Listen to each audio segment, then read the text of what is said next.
দীঘার জগন্নাথ মন্দিরে উদ্বোধনের কর্মসূচি জেনে নিন।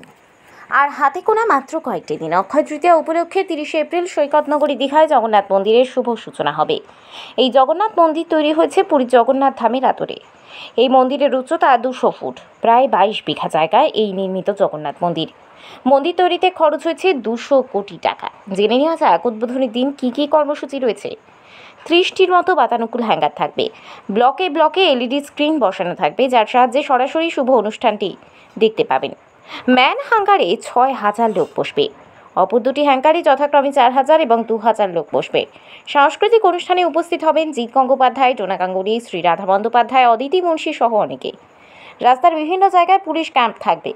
প্রত্যেক জেলার নোডাল অফিসারগণ উপস্থিত থাকবেন। 29 তারিখ যজ্ঞ করবেন রাজেশ দৈতাপতি ও তার দল। 30 তারিখ উদ্বোধন এবং প্রাণ প্রতিষ্ঠা। দৈতাপতিরা প্রাণ প্রতিষ্ঠা করার পর তুলে দেবেন ইস্কনের হাতে।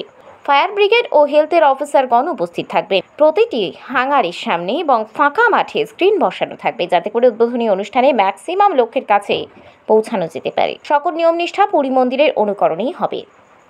দীঘা থেকে নিজস্ব প্রতিনিধির রিপোর্ট, ডিএন আপডেট।